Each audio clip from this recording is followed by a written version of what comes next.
आई अनीता आप सबका स्वागत करती हूँ आप सबके अपने channel biology blogs with Anita में। आज हम देखेंगे प्रैक्टिस सेट नंबर 2 साइटोलॉजी का। Let's start with the question answer.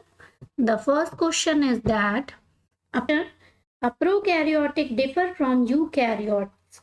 एक प्रोकैरियोटिक जो होता है वो यूकैरियोट से कैसे डिफर करता है? Absence of nuclear membrane, having chromosomes, having 9+2 fibril structure in their flagella, their DNA protein association। तो एक प्रोकैरियोटिक सेल में अगर हम देखें तो क्रोमोसोम्स दोनों में ही प्रेजेंट होते हैं। सीलिया फ्लैजेला की बात करें तो 9+2 का अरेंजमेंट रहता है, डीएनए और प्रोटीन एसोसिएशन होता है। करेक्ट आंसर हो जाएगा absence of nuclear membrane. Clear? Now moving to the next question that is which one of the following is neither a prokaryote nor eukaryote? यानी कि इनमें से कौन सा एक यूकैरियोटिक भी नहीं है और प्रोकैरियोटिक भी नहीं है? Oscillatoria, TMV, E coli, east. तो करेक्ट आंसर क्या होगा आपका? The correct answer your that is TMV. TMV आपका क्या है? This is the tobacco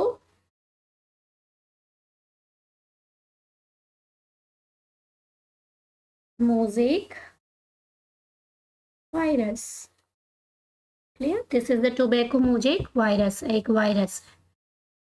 Now moving to the next, that is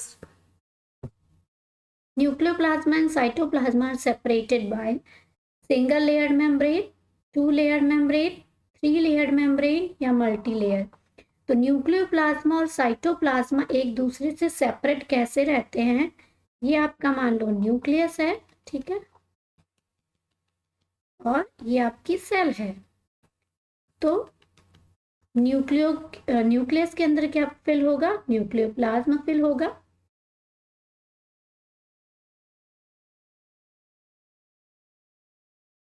clear? और सेल के अंदर क्या प्रेजेंट होगा? That is cytoplasma. तो ये एक दूसरे से किसके थ्रू सेपरेटेड है? That is the double membranous nucleus. ठीक है, तो मेम्ब्रेन हमें पता है nucleus two layered membrane structured है। तो आंसर आपका क्या होगा? That is the B is the correct answer. Swedberg unit stands for the measurement of the following, that is plasma membrane, nucleic acid, fatty acids और D ribosomes. तो इसमें जो Svedberg units होता है, स्वेडबर्ग यूनिट्स किसके लिए use होता है? That is use for the ribosomes. ठीक है, राइबोसोम्स के लिए यूज होता है। तभी तो हम लिखते हैं 70S राइबोसोम्स या फिर 80S राइबोसोम्स। एस मतलब स्वेडबर्ग यूनिट, जिसे एक साइंटिस्ट के नाम पर था। Clear? Now moving to the next, that is question number 5th, that is the Golgi complex is found in. जो गोल्गी बॉडी एपरेटस या कॉम्प्लेक्स कुछ भी कहो, किसमें प्रेजेंट होता है? All the cell, all the cell except RBC. इसको RBC कर लेना, मिसप्रिंट हो गया है। all the cells except prokaryotes and RBC, all the animal cells and prokaryotic cells। तो आपका जो गोल्गी कॉम्प्लेक्स होता है वो किसमें प्रेजेंट होता है? वो ऑल द सेल्स में प्रेजेंट होता है except prokaryotes and RBC. Prokaryotes और मैच्योर आरबीसी में ये नहीं मिलता है। Clear? Now moving to the next question, that is gram positive bacteria, that is Escherichia coli, Staphylococcus, Salmonella enterica and Haemophilus influenza। The correct answer is the Staphylococcus। ये आपको मैंने trick दी थी gram positive negative bacteria जब पढ़ाया था। इस practice set को करने से पहले एक बार आप लेक्चर्स को रिवाइज कर लेना। Okay, now moving to the next, the cytoskeleton of eukaryotic cell is formed by a proteinous filament, a carbohydrate molecule, long chain fatty acids, calcium carbonate molecule. जो साइटोस्केलेटन होता है यूकैरियोटिक सेल का, वो क्या होता है? मैंने बताया था जो आपका साइटोस्केलेटन होता है वो क्या होगा? वो आपका क्या होता है? प्रोटीनीसियस फिलामेंटस स्ट्रक्चर होता है। क्लियर? तो करेक्ट आंसर आपका क्या होगा? Protein filament. Option A is the correct answer. Now moving to the next, that is question number 8। ये आता है, which one of the following element is found in the highest concentration in the eukaryotic cell. इनमें से कौन सा जो element है वो हाईएस्ट कंसंट्रेशन में पाया जाता है यूकैरियोटिक सेल में? तो आयरन, कैल्शियम, फॉस्फोरस या सल्फर, कौन सा प्रेजेंट होगा? आपका प्लांट या एनिमल की बात करें तो हाईएस्ट कंसंट्रेशन में आपका कैल्शियम प्रेजेंट होता है। ठीक है, रिजिडिटी के लिए भी ये जरूरी होता है। मसल मूवमेंट्स में हेल्प करता है, कैल्शियम ही आपका प्रेजेंट होता है मैक्सिमम अमाउंट में। Clear? Now moving to the next 9th question. Who discovered that all cell arise from pre-existing cell by cell division? किसने डिस्कवर किया था कि प्री जो सेल अराइज होती हैं सभी वो अपने प्री एग्जिस्टिंग सेल से अराइज होती हैं? तो ये किसने कहा था? Rudolf Virchow, T Schwann, Robert Brown या M Schleiden? Rudolf Virchow is the correct answer. Rudolf Virchow ने एक बात कही थी, सेल्यूली ई सेल्यूली। ठीक है, इन्होंने कहा जो भी प्री एग्जिस्टिंग सेल होती है, सॉरी जो भी आपकी सेल प्रेजेंट होती है वो उसके प्री एग्जिस्टिंग सेल से ही प्रेजेंट होती है, जो सेल डिवीजन करके आपके न्यूक्लियाई बनाती है। मान लो ये क्या है आपका? अमीबा है, तो अमीबा का सेल जब डिवाइड करेगा तभी इसकी 2 डॉटर न्यूक्लियाई बनती है। टी स्वान और सिल्डन का जो इन्होंने किसके बारे में बोला था? स्वान एंड सिल्डन ने इन्होंने आपकी सेल थ्योरी दी थी, लेकिन उसमें ये बात इन्होंने मिस कर दी थी। और रॉबर्ट ब्राउन का सेल से इन्होंने डिस्कवरी किसकी की थी? न्यूक्लियस की थी। Now moving to the next. ठीक है, सारे क्वेश्चन आपके थ्योरी पोर्शन से ही हैं। The sedimentation coefficient of ribosomes found in bacteria. जो बैक्टीरिया है आपका, बैक्टीरिया क्या है? बैक्टीरिया आपका प्रोकैरियोटिक है। प्रोकैरियोटिक में कौन सा राइबोसोम्स प्रेजेंट होता है? 70S, 55S, 80S या 60S? तो आपका प्रोकैरियोटिक में जो राइबोसोम्स प्रेजेंट होता है वो 70S। ओनली 2 टाइप्स के सब यूनिट्स पाए जाते हैं, सॉरी राइबोसोम्स पाए जाते हैं, 70S और 80S। 70S आपका किस में प्रेजेंट होता है? ये आपका प्रोकैरियोट्स में होता है। 80S आपका मोस्टली यूकैरियोट्स में प्रेजेंट होता है, except the mitochondria and the chloroplast. Now next, that is movement of cytoplasm inside the cell is known as. जो साइटोप्लाज्मा का मूवमेंट होता है सेल के अंदर उसको हम क्या कहते हैं? डिफ्यूजन, सॉल्यूशन, साइक्लोसिस या जेलीफ्लुकेशन। तो उसको हम क्या कहेंगे? उसको हम कहते हैं साइक्लोसिस। साइक्लोसिस क्यों कहते हैं? ये आपका क्या है? सेल है, सेल के अंदर जो साइटोप्लाज्मा मूव होती है, और इसके अंदर आपका न्यूक्लियस हो गया, ठीक है, माइटोकॉन्ड्रिया हो गया, गोल्जी बॉडी हो गई, इनके अंदर इस ऑर्गेनेली के चारों ओर जो साइटोप्लाज्मा मूवमेंट होता है उसको हम कहते हैं साइटोप्लाज्मिक स्ट्रीमिंग। क्लियर? इसी साइटोप्लाज्मिक स्ट्रीमिंग को हम क्या कहते हैं? साइक्लोसिस कहते हैं। Now next, that is the question number 12. The principal function of is packaging of material to deliver to the intracellular target or to secrete outside the cell. किस एक मटेरियल का फंक्शन क्या होता है? पैकेजिंग करना material को और उनके इंट्रासेलुलर टारगेट्स में पहुंचाना। तो ये कल भी रिपीट हुआ था, that is the Golgi apparatus. ठीक है, कल का ही क्वेश्चन आ गया है ये। Next, which among the following cell organelle is surrounded by an any membrane? यानी कि कौन सी सेल ऑर्गेनेली होती है जिसमें कोई भी मेम्ब्रेन प्रेजेंट नहीं होती? लाइसोसोम्स, आपका ER, ये कैसे हैं? ये सिंगल मेम्ब्रेन स्ट्रक्चर है। ठीक है, ये आपका सिंगल मेम्ब्रेनस स्ट्रक्चर है। अगर हम इसकी बात करें, प्लास्टिड की बात करें, तो जो आपका प्लास्टिड है वो कैसी है? 2 मेम्ब्रेन पाई जाती है उसमें। ठीक है, आउटर और इनर। और राइबोसोम्स की बात करें तो इसमें नो मेम्ब्रेन, कोई भी मेम्ब्रेन प्रेजेंट नहीं होती है। Clear now? सो करेक्ट आंसर आपका क्या होगा? Ribosomes. Now next question is that is question number आपका क्या होगा? 14. ER was first observed by Fleming, Benda, Potter and Claude. तो ER यानी कि एंडोप्लाज्मिक रेटिकुलम को किसने सबसे पहले ऑब्जर्व किया था? दैट इज द पोटर ने। फ्लेमिंग का ये इन्होंने क्रोमोसोम्स में देखा था। बेंडा का आपका माइटोकॉन्ड्रिया है, पोटर आपका ER से रिलेटेड है। Clear? Moving to the next is question number 15. Cartwheel structure is exhibited by. Cartwheel structure किसके द्वारा बनता है, किस में बनता है? That is the ribosome, centriole, lysosome, nucleus. तो राइबोसोम्स में कोई ऐसा स्ट्रक्चर नहीं होता, ये सिंपल आपका सर्कल लाइक स्ट्रक्चर होता है। लाइसोसोम्स भी आपका वेसिकल लाइक स्ट्रक्चर होता है। न्यूक्लियस भी आपका न्यूक्लियस के अंदर जो प्रेजेंट होता है वो भी एक सिंपल सर्कल लाइक होता है। तो करेक्ट आंसर इसका सेंट्रियोल होगा। सेंट्रियोल में जो माइक्रोट्यूब्यूल्स का अरेंजमेंट होता है वो 9+0 का होता है, और इसमें जो माइक्रोट्यूब्यूल्स के होते हैं 9 में रहते हैं, और 3 के आपके उसमें 3 के पेयर्स में 9 लाइन से लगे रहते हैं। 5, 6, 7, 8, यहाँ बना दो 9।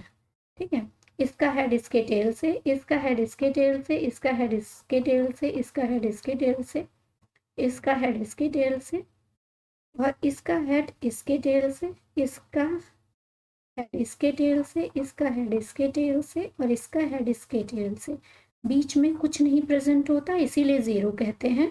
ठीक है, हाफ प्रेजेंट होगा, और ये एक दूसरे से इस टाइप से जुड़े हुए होते हैं। ठीक है, इनको हम लिंकर्स कहते हैं। तो ये कैसा दिखता है? ये कार्टव्हील की तरह। तो करेक्ट आंसर आपका होगा that is centriole. Now moving to the next, that is question number 16. Which one of the following organelle is devoid of DNA yet it is capable of duplication? Option A plastids, B mitochondria, nucleus, centriole. इनमें से किस cell organelle में DNA नहीं होता है फिर भी वो डुप्लीकेशन कर लेता है? ठीक है, तो प्लास्टिड्स में आपका DNA प्रेजेंट होता है। न्यूक्लियस में कौन सा होगा? प्लास्टिड में आपका सर्कुलर, जैसे आपका बैक्टीरिया में प्रेजेंट होता है सर्कुलर DNA, है ना, circular double standard DNA। Mitochondria में भी यही। न्यूक्लियस में आपका कैसा होता है? लीनियर प्रेजेंट होता है। सेंट्रियोल इज सेल ऑर्गेनेली जिसमें कोई भी आपका सेल DNA प्रेजेंट नहीं होता, स्टिल इसका डुप्लीकेशन होता है सेल डिवीजन के दौरान। किस फेज में होता है? एस फेज में। Clear? Now coming to the next question number 17. Protein and RNA synthesis takes place in. ठीक है, किसमें होता है? प्रोटीन और RNA सिंथेसिस G1 फेज में, S फेज में, G2 फेज में, या M फेज में। वैसे अगर इसमें हम देखें तो दोनों में ही G1 और G2 दोनों ही फेज में इसका सिंथेसिस होता है। लेकिन यहाँ पे अगर ऑप्शन इस टाइप के दिए हैं तो इसके पहले तो इसमें हम ऑप्शन ए लगा सकते हैं। वैसे दोनों ही करेक्ट हैं। ठीक है, अगर प्रायोरिटी देनी है तो आप G1 को देना, क्योंकि सबसे पहले यहाँ पे प्रोटीन और RNA का सिंथेसिस ही होता है। फिर S में सिंथेसिस नहीं होता, यहाँ पे रेप्लिकेशन होता है, G2 में अगेन होता है। तो करेक्ट आंसर इसके दोनों ही होंगे। ठीक है, now next question, that is question number 18. The term plasma lemma was given by. जो प्लाज्मा लेमा टर्म था वो किसने दिया था? ये दिया था सेली एंड सी क्रैमर ने। Clear? Now next question, that is question number 19. Who discovered cell for the first time? Cell को फर्स्ट टाइम किसने डिस्कवर किया था? पहला आपका क्या है? Robert brown. रॉबर्ट ब्राउन ने क्या डिस्कवर किया था आपका? रॉबर्ट ब्राउन ने डिस्कस किया था आपका न्यूक्लियस। क्लियर? रॉबर्ट हुक ने सेल की डिस्कवरी की थी, लेकिन डेड सेल की थी। ठीक, एंटोनी वॉन लेन ने लिविंग सेल्स की डिस्कवरी की थी। टी स्वान ने सेल थ्योरी दी थी, सील्डन एंड स्वान ने। लेकिन यहाँ पे पूछा है डिस्कवर्ड सेल, तो फर्स्ट टाइम जो डिस्कवरी की थी वो की थी रॉबर्ट हुक ने, तो करेक्ट आंसर रॉबर्ट हुक होगा। अगर लिखा होता who discovered living cell for the first time, तो एंटोनी ल्यूएन का आंसर होगा। Now moving to the next, that is question number 20। The cell organelle which is rich in hydrolytic enzyme is called. Nucleus में ऐसा कुछ नहीं होता, nucleoplasm fill होता है, तो ये नहीं होगा। राइबोसोम्स में आपका आरएनए सिंथेसिस करता है, एंजाइम से कोई मतलब नहीं। गोल्गी एपरेटस से ही हमारा लाइसोसोम्स बनता है, और लाइसोसोम्स जो होता है वो हाइड्रोलिटिक एंजाइम इसके अंदर भरा रहता है, इसीलिए हम इसको सुसाइडल बैग भी कहते हैं। क्लियर? सुसाइडल बैग या cell. Now next question number 21, that cell cycle is governed by, ये भी रिपीट हो गया है आपका। सेल साइकिल किससे गवर्न होता है? सीडीके साइक्लिन, ये कल का ही क्वेश्चन आ गया है। DNA of mitochondria is naked, naked होगा, नेक्स नहीं, naked, circular, double standard, all of the above. तो कैसा होता है? सर्कुलर होता है, जैसे कि, इसीलिए इसको हम क्या कहते हैं? सेमी ऑटोनॉमस कहते हैं। ठीक है,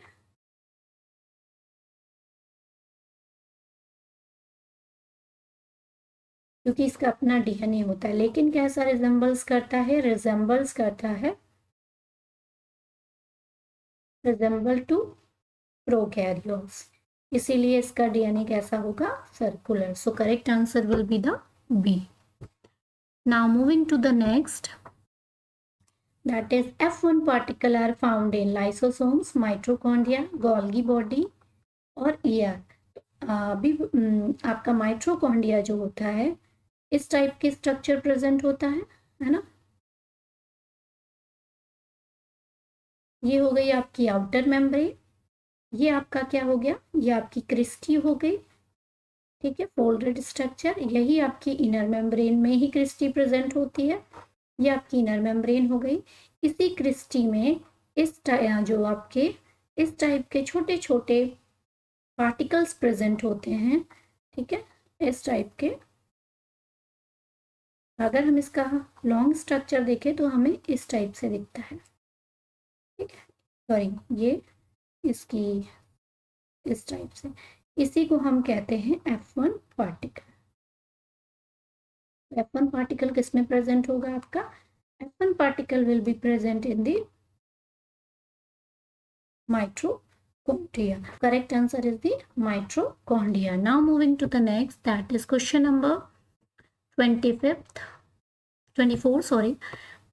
Major function of Golgi body is light dependent photosynthesis, the transport of electron, linkage of protein with sugar, formation of spindle fiber.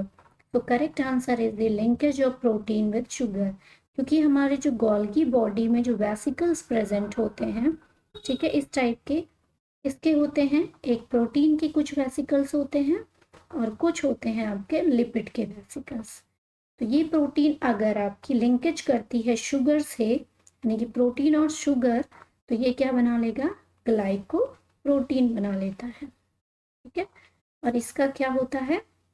इसको हम कहते हैं ग्लाइकोसाइडेशन प्रोसेस। ठीक, अगर यहाँ पे लिपिड होता तो उसको हम क्या देते हैं? Glycosidation process. क्लियर?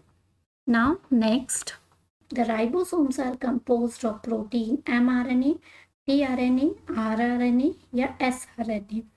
तो राइबोसोम्स कंपोज करने वाली प्रोटीन होती हैं वो rRNA होती हैं, जिसे हम क्या कहते हैं? Ribosomal RNA। ठीक है, जब RNA के टाइप्स पढ़ोगे उसमें आप इन सब के टाइप्स पढ़ोगे, लेकिन जो राइबोसोम्स का फॉर्मेशन करती है वो क्या होती है आपकी? वो आपकी होती है ribosomal RNA। Clear? Now next question number 26, that is of the following which cell organelle, इसको सेल कर लेना। ठीक है, सेल ऑर्गेनली एग्जिबिट पॉलीमॉर्फिज्म। तो पॉलीमॉर्फिज्म कौन शो करता है? क्लोरोप्लास्ट नहीं, राइबोसोम्स भी नहीं करता है, माइटोकॉन्ड्रिया नो, लाइसोसोम्स एग्जिबिट करता है आपका, ठीक है। ये आपका प्राइमरी लाइसोसोम, सेकेंडरी लाइसोसोम्स आपने पढ़ा होगा लेक्चर में, ठीक है। तो हमारा जो पॉलीमॉर्फिज्म, कई प्रकार के उसमें पॉलीमॉर्फिज्म्स होते हैं, उन्हें हम लाइसोसोम्स कहते हैं। पहला क्या होता है, प्राइमरी लाइसोसोम्स होता है, जब उसमें फूड आ जाता है, एंजाइम आ जाता है, तब वो सेकेंडरी में चेंज होता है ना, डाइजेशन करता है। एक और होता है, इसी टाइप से ये पॉलीमॉर्फिज्म शो करता है। सारे क्वेश्चन आपके लेक्चर से हैं, लेक्चर्स को जरूर एक बार रिपीट कर लेना इस सीरीज को करने से पहले। Clear? So acrosomes of sperm is derived from, that is centriole, mitochondria, ribosomes और गोल्गी बॉडी। तो करेक्ट आंसर आपका क्या होगा? करेक्ट आंसर जो होगा आपका, that is the Golgi body, ठीक है। ये आपका स्पर्म होता है जैसे,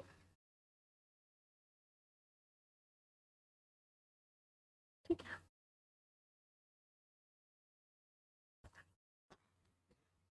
यहाँ पे जो एक्रोसोम्स प्रेजेंट होता है हेड के ऊपर, ये किसका मॉडिफाइड फॉर्म होता है? ये गोल्गी बॉडी का ही मॉडिफाइड होता है, जो कि हाइड्रोलिटिक एंजाइम से भरा होता है।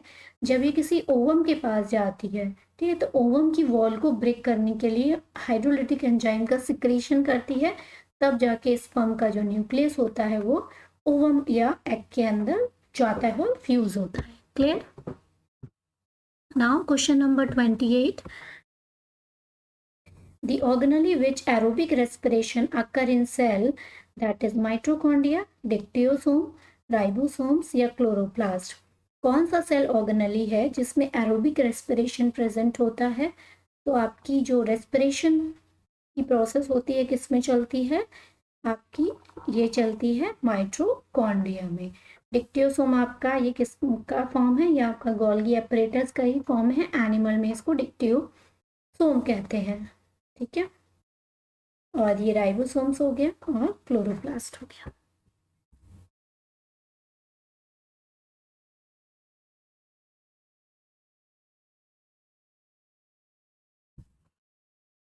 ऑटोफेजी,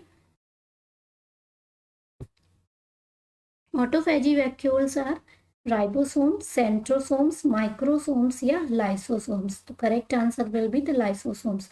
ऑटोफेजी मीन्स होता है अपनी ही सेल को खा देने वाली सेल, ठीक है, जो अपनी ही सेल को नष्ट कर देती है, डिस्ट्रॉय इट्स ओन सेल, ठीक है, उसे हम कहते हैं ऑटोफेजी। जब जैसे कोई भी सेल आपकी माइटोकॉन्ड्रिया है, ओल्ड हो गया है, किसी फंक्शन नहीं कर रहा है, तो लाइसोसोम्स क्या करता है? हाइड्रोलिटिक एंजाइम की हेल्प से इस माइटोकॉन्ड्रिया या इस सेल को डिस्ट्रॉय कर देता है। इसीलिए लाइसोसोम्स को हम क्या कहते हैं? ऑटोफेजी कहते हैं। Clear? Now question number 30। The cell organelle responsible for cell plate formation at the time of cell division। Cell division के समय मेटाफेज में आप देखोगे क्रोमोसोम्स के बीच में क्या बनती है? आपकी क्या बनती है? मेटाफेजिक प्लेट बनती है। तो ये कैसे बनती है? ये गोल्गी एपरेटस के हेल्प से ही बनती है। क्लियर? तो करेक्ट आंसर इसका क्या होगा आपका?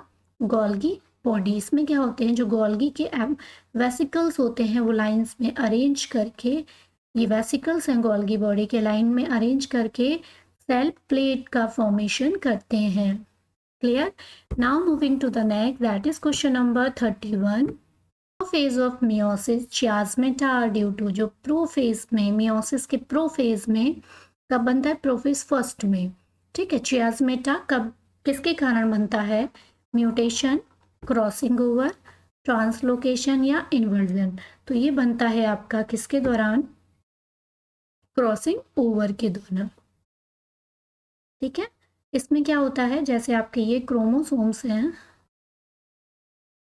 ठीक है, यहाँ पे बाइवेलेंट टेट्राड स्ट्रक्चर होता है और एक दूसरे को ऐसे क्रॉस करते हैं, कैसा स्ट्रक्चर बनाते हैं?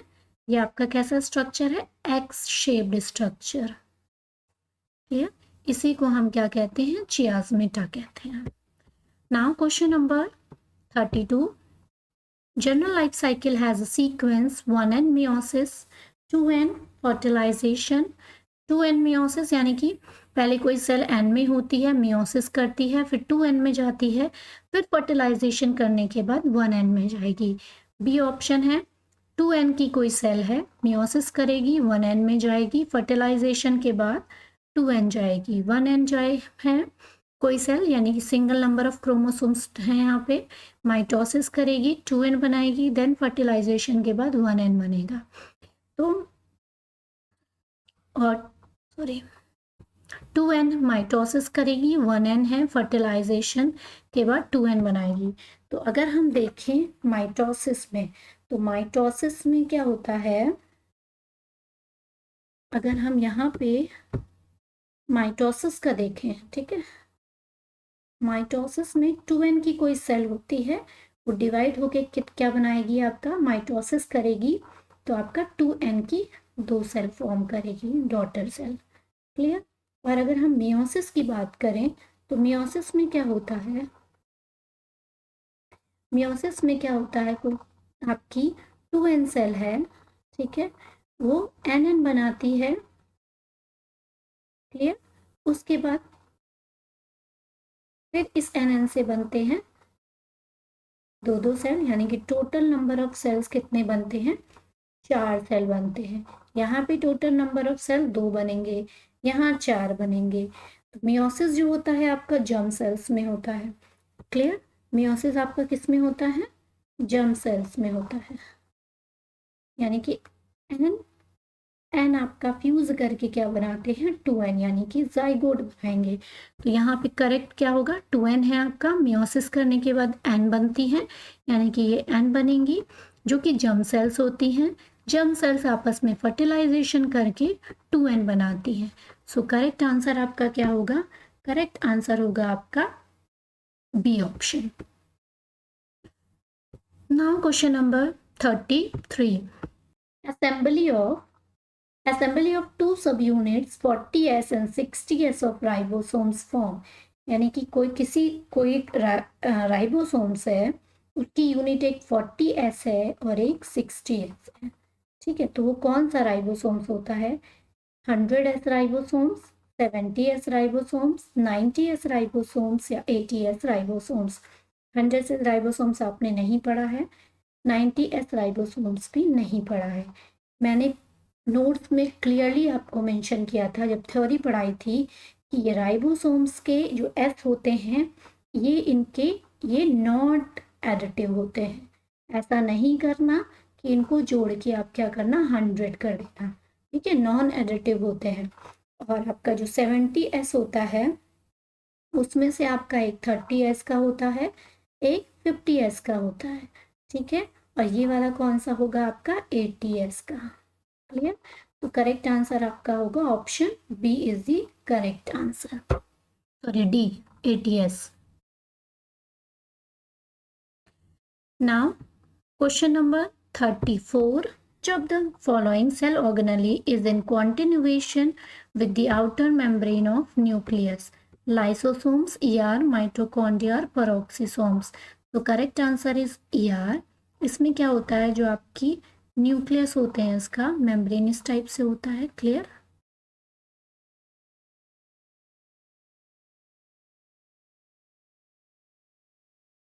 और इसी आउटर मेम्ब्रेन से क्या निकले होते हैं, आपके ER निकले होते हैं इस टाइप से। ठीक है, और इन्हीं में 2 टाइप्स के होते हैं, एक में राइबोसोम्स प्रेजेंट होते हैं जिन्हें हम क्या कहते हैं, RER कहते हैं, रफ एंडोप्लाज्मिक रेटिकुलम। एक में आपके राइबोसोम्स नहीं होते, उसको हम SER कहते हैं। डिटेल आपका थ्योरी में प्रेजेंट है, प्रीवियस वीडियो को जरूर देख लेना। Now question number that is 35, which of the following does not, ठीक है, does not happen in the prophase 1 of meiosis। meiosis के prophase 1 में क्या नहीं होता है, condensation of chromosomes, pairing of chromosomes, chiasmata formation, segregation. Condensation आपके prophase में होता है। ठीक है, किस में होता है, लैप्टोटीन में। पेयरिंग ऑफ क्रोमोसोम्स भी आपका हो जाता है जब क्रॉसिंग ओवर होता है। ठीक है, चियाज़मेटा भी हो जाता है। सेग्रीगेशन आपका इस स्टेज में नहीं होता। सो correct answer is the segregation.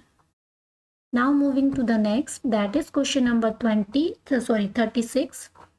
Synaptonymal complex is found in which stage of meiosis? Zygotenoprophase 1, pachytenoprophase 2, zygotenoprophase 2 and anaphase 2. मैंने आपको प्रोफेज की, प्रोफेज फर्स्ट है ना, कितनी स्टेजेस होती हैं? 5 स्टेजेस होती हैं।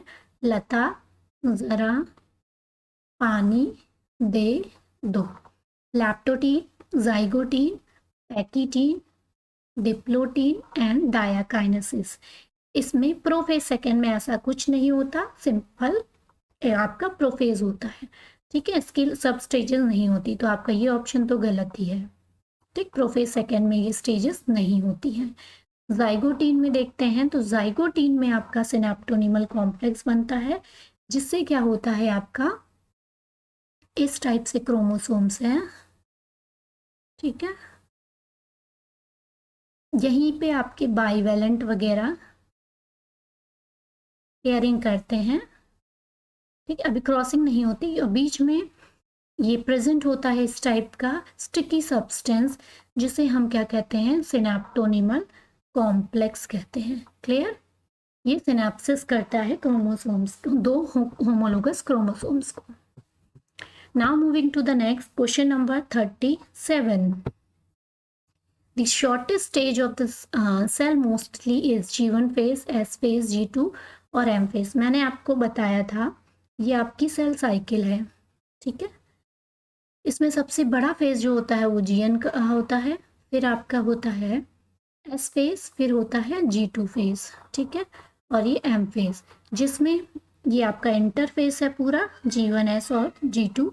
ये क्या है? ये इंटरफेस है। क्लियर? इस इंटरफेस में क्या होता है? इंटरफेस में कितना समय लगता है? मान लो ह्यूमन सेल है, 24 आवर में इसका डिवाइजेशन होता है ह्यूमन सेल का। 33 आवर ले लेता है आपका ये पूरा फेज। ठीक है, और एम फेज लेता है आपका 1 आवर। तो सबसे शॉर्टेस्ट कौन सा होगा आपका? Correct answer is the D phase. अगर इसकी बात करें, ठीक है, इन 23 आवर्स को डिवाइड करें तो 10 आवर ले लेता है आपका G1 फेज, एस ले लेता है आपका 8 घंटे। ठीक है, और 18 हो गए, 5 घंटे ले लेता है आपका G2 फेज। ठीक है, 10 आवर G1 फेज, एस लेता है 8 घंटे और G2 लेता है 5 आवर, और आपका 1 M फेज जो होता है 1 घंटे में हो जाता है। Now moving to the next question number 38. Mitosis and meiosis always differ in regard to the presence of chromatids, homologous, bivalent, centromere. तो करेक्ट आंसर इज बाइवेलेंट। ठीक है, इसमें बाइवेलेंट कहीं भी फॉर्म नहीं होता है। ठीक, बाइवेलेंट यानी कि आपके इस टाइप के स्ट्रक्चर है ना, 2 होमोलोगस क्रोमोसोम्स की पेयरिंग नहीं होती, जो कि आपकी किस में होती है? मेयोसिस में होती है। सेंट्रोमियर्स प्रेजेंट होता है, होमोलोगस दोनों में होगा, क्रोमेटिड्स दोनों में प्रेजेंट होते हैं। Now question number 39. Meiosis takes place in somatic cells of haploid individual, germ cells of haploid individual, both A and B, none of the above. अभी बताया था meiosis किस में होती है? आपकी germ cells में होती है। Clear? Now moving to the next, that is question number 40. 40 में क्या है? In which stage of meiosis synapses takes place? Leptotene, zygotene, pachytene या मेटाफेज 1? तो करेक्ट आंसर आपका जाइगोटीन होगा। प्रीवियस क्वेश्चन में इसका एक्सप्लेनेशन बताया था, जहाँ पे क्या बन रहा था? सिनेप्टोनिमल कॉम्प्लेक्स बन रहा था। Clear? Now moving to the question number 41. Kinetochore assembles on each chromosomes during early prophase, late prophase, प्रोमेटाफेज या मेटाफेज। काइनेटोकोर्स असेंबल हो जाते हैं आपके अर्ली प्रेफोज में ही, लेकिन हमें दिखते नहीं है। काइनेटोकोर्स क्या होते हैं आपके, कंडेंसेशन तो आपका अर्ली में ही स्टार्ट हो जाता है, ठीक है, ये प्रोफेज में ही स्टार्ट हो जाता है, लेकिन दिखते हमें प्रोमेटाफेज से पहले हैं। तो असेंबल यहाँ पे पूछा है, ना कि अपीयर पूछा है। असेंबल आपका किस में हो जाता है, ये स्ट्रक्चर आपके क्या कहलाते हैं, ये आपके होते हैं काइनेटोकोर। क्लियर, काइनेटोकोर होते हैं ये आपके सेंट्रोमियर्स, यहाँ से ही आपके स्पिंडल फाइबर अटैच्ड होते हैं। तो ये असेंबल हो जाता है आपका अर्ली प्रोफेज में। The option A correct is the correct answer. Now moving to the next, that is the chromosomal karyotypes is prepared at which of these phases? Karyotypes आपका क्रोमोसोमल जो कैरियोटाइप्स होता है इनमें से किस फेजेस में प्रिपेयर्ड हो जाता है? प्रोफेज में, मेटाफेज में, एनाफेज में या टीलोफेज में? तो मैंने बताया था आपको मियोसिस माइटोसिस पढ़ोगे या आपका कौन सा फेज होता है, किसी में भी पढ़ो, मियोसिस या माइटोसिस। जो आपकी मेटाफेज होती है, यहाँ ये बेस्ट स्टेज होती है क्रोमोसोमल स्ट्रक्चर की या मॉर्फोलॉजी, है ना,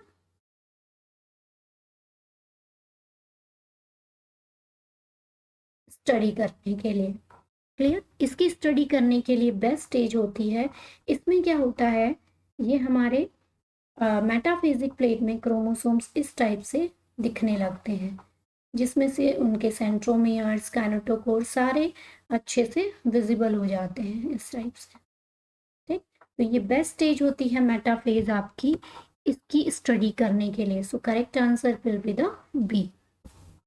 अगर आपको शेप देखना है तो एनाफेज में देखोगे, क्योंकि यहाँ पे स्प्लिटिंग हो जाती है, स्पैंडल फाइबर सेंट्रोमियर स्प्लिट कर जाते हैं। ठीक है, माइटोसिस की बात करें तो।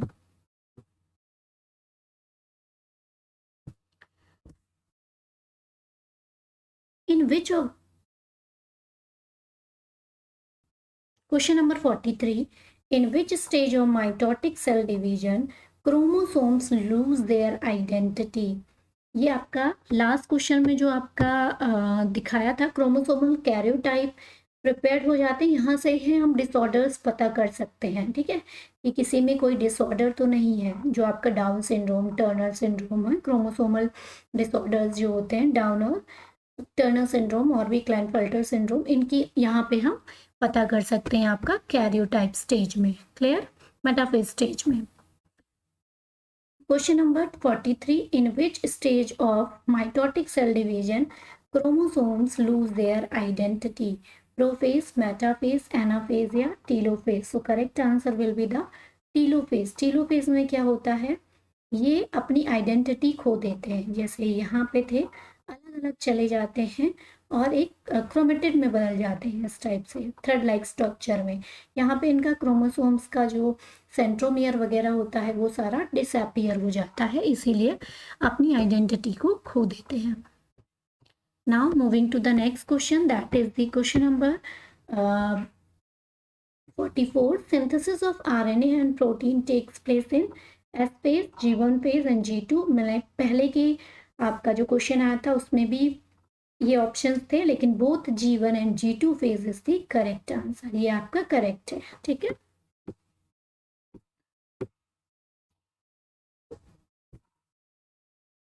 chiasmata is first seen during, अभी पढ़ा था, लैप्टोटीन। लता जरा पानी दे दो, इसमें क्या होता है, लपेट जाते हैं, यानी कि पास पास आ जाते हैं। जाइगोटीन में आपका सिनेप्टोनिमल कॉम्प्लेक्स बन जाता है और आपका पैकीटीन में क्रॉसिंग ओवर हो जाता है। डिप्लोटीन में क्या हो जाता है, डिप्लोटीन में आपका चियाज़्मेटा बन जाता है, यानी कि एग शेप स्ट्रक्चर बन जाता है। तो करेक्ट आंसर क्या होगा, डिप्लोटीन।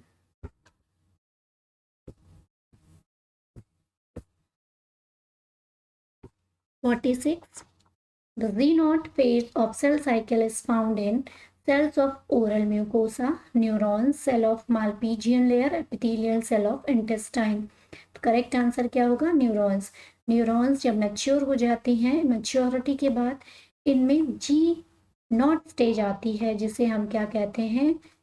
Quiescent stage. यहाँ पे सेल डिवीजन से बाहर चला जाता है, सेल डिवाइड नहीं करता है। ये न्यूरॉन्स में ऐसा होता है आफ्टर मैच्योरिटी। या कुछ हार्ट मसल्स होती हैं, उनमें भी आपका G0 फेज आता है, ठीक है। बाकी ओरल म्यूकेसा, मालपीजियन लेयर यानी कि जो आपकी इंसेक्ट्स में प्रेजेंट होता है, एक्सक्रीटरी सिस्टम ये होता है, ठीक है। एपिथेलियल सेल ऑफ इंटेस्टाइन, इनमें आपका G0 फेज नहीं आती है, इसमें कंटिन्यूसली सेल डिवीजन चलते रहते हैं। Now moving to the next question number 47। The regular sequence of cell, मैंने बताया था जनरल स्टडी, जनरल मैनेजर, ये G1 हो गया, ये G2, इसको मैनेजर कर लो,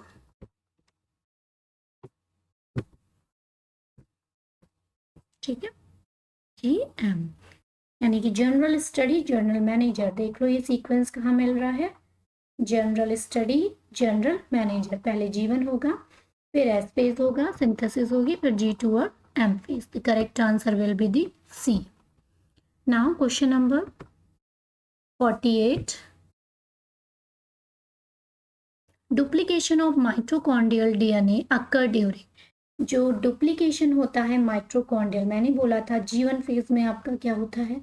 प्रोटीन और RNA का सिंथेसिस होगा, ठीक है, और आपका अमीनो एसिड्स बनता है, क्लियर। एस में क्या होता है? सेंट्रियोल का डुप्लीकेशन और रेप्लिकेशन होता है, किसका? DNA का, इसीलिए इसको DNA रेप्लिकेशन स्टेज कहते हैं हम।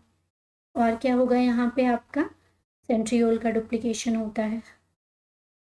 G1 स्टेज में सेल ऑर्गेनली बन जाती है एक्सेप्ट 3।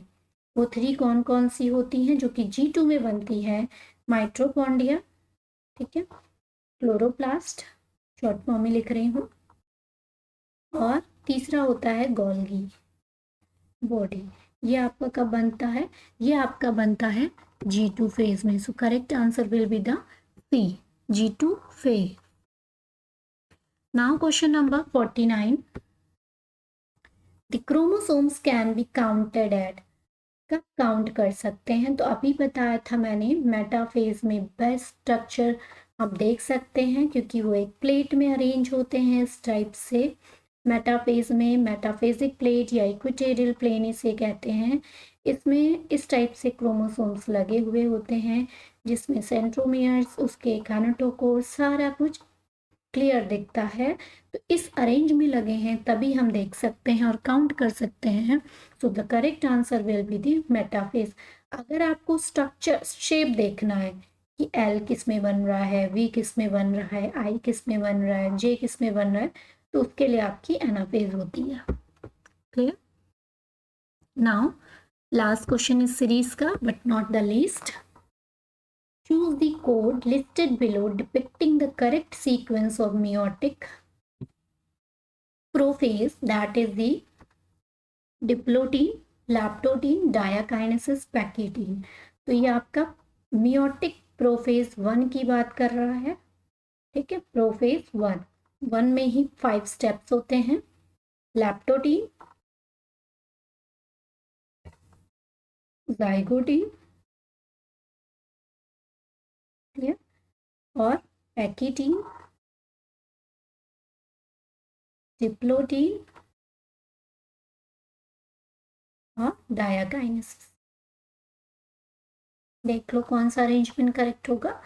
लैप्टोटीन ए है, बी ऑप्शन किस में दिख रहा है? 2 में दिख रहा है, ये तो कट गए, ठीक है, इनमें बी है ही नहीं पहले। फिर लैप्टोटीन के बाद आपका जाइगोटीन ऑप्शन में नहीं है, इसको हटा दो, बचा पैकेटीन। पैकेटीन आपका डी में है, so B option will be the correct. इसका मैंने आपको ट्रिक बताई थी, लता जरा पानी दे दो, ठीक है। एल मीन्स लता, जरा पैकेटीन, एंड डी दे मतलब diplotene and diakinesis. This is the sequence to learn the sub stages of prophase 1।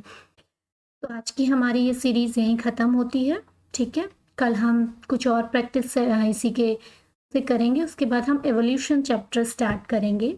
तो तो आज के लिए बस इतना ही। अगर लेक्चर अच्छा लगे तो लाइक शेयर एंड सब्सक्राइब ज़रूर करना। Thank you.